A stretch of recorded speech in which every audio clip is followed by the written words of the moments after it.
কোম্পানীটোত employ হোৱা security সুপাৰভাইজাৰ as a security সুপাৰভাইজাৰ প্ৰথমতে মই সেফ গাৰ্ডত সিকিউৰিটি সুপাৰভাইজাৰ কৰি 2 মাহ কৰিলোঁ 3 মাহৰ পিছত তেওঁলোকৰ কিবা অসুবিধাৰ কাৰণে ক'লে সুপাৰভাইজাৰ কম লাগে সেইকাৰণে আপুনি 2 মাহমান বহক মই ওলাই গ'লোঁ বাকীয়ে কাম কৰি আছে অক্টোবৰৰ 12 তাৰিখৰ পৰা আকৌ মই ৰিটাৰ্ণ হৈছোঁ গজৰাজ এজেঞ্চিৰ হৈ তেতিয়াৰ পৰা এতিয়ালৈ মই ইয়াতে এমপ্লয় হৈ আছোঁ এতিয়ালৈ মই যি পৰিৱেশ দেখা পাইছোঁ আগতে এইবিলাকত কোনো ধৰণৰ বাউণ্ডাৰী নাছিল আমাৰ ল'ৰাখিনিয়ে খুব কষ্ট কৰি পেলাই ইয়াতে ৰক্ষণাবেক্ষণ দি আছে কিন্তু এতিয়া বাউণ্ডাৰী 50% বাউণ্ডাৰী হৈছে হোৱাৰ পিছত বহিৰাগত মেক কোম্পানী বুলি পেলাই এতিয়ালৈ 8জন আহিছে আৰু বাকীকেইজন কালি আহিব মই গম পোৱা মতে যে বেলেগ এজেঞ্চি আহিব বুলি মই গমে পাইছোঁ কিন্তু এতিয়ালৈ আমি গম পোৱা নাই যে আমাকে উলিয়াই দিব কিন্তু সিকিউৰিটি গাৰ্ড বুলি মই জানো আজি ইয়াতে সোমাইছে আজি 3 সপ্তাহমান হ'ল আমাৰ পানীটো বন্ধ কৰি দিছে খোৱা পানীটো বন্ধ কৰি দিছে আমাক খাবলৈ পানী দিয়া নাই তাৰপিছত আমাৰ কিছু অসুবিধা আমাৰ কাৰণে এজন অফিচাৰ ৰাখিছে IPS অফিচাৰ তেওঁক আমি প্ৰত্যেকটো বস্তুৱে আমি ৰিপৰ্ট দিওঁ কিন্তু তেওঁ কোনো ধৰণৰ তাৰমানে ইয়াৰ অফিচাৰৰ নাম আমাৰ Mridul Dutta sir IPS officer Mridul আমাৰ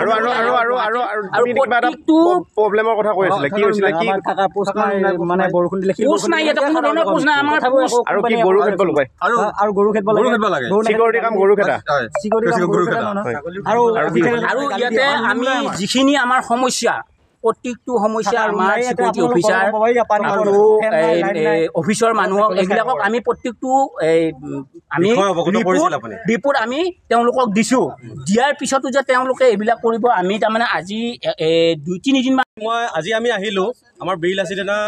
দৰং জিলা সমিতি বিলাসীদানা অসম আজি ইয়াতে এই ফেক্টৰীটোত উপস্থিত হৈছে তেওঁলোকৰ যিখিনি অসুবিধা সেই অসুবিধাখিনি আমি গম পাই নিশ্চয় দুখ কৰিছোঁ আমি দুখ লাগিছে আমাৰ দুখ প্ৰকাশ কৰিছোঁ কিন্তু কথাটো হ'ল আমাৰ কেইটামান দাবী আছে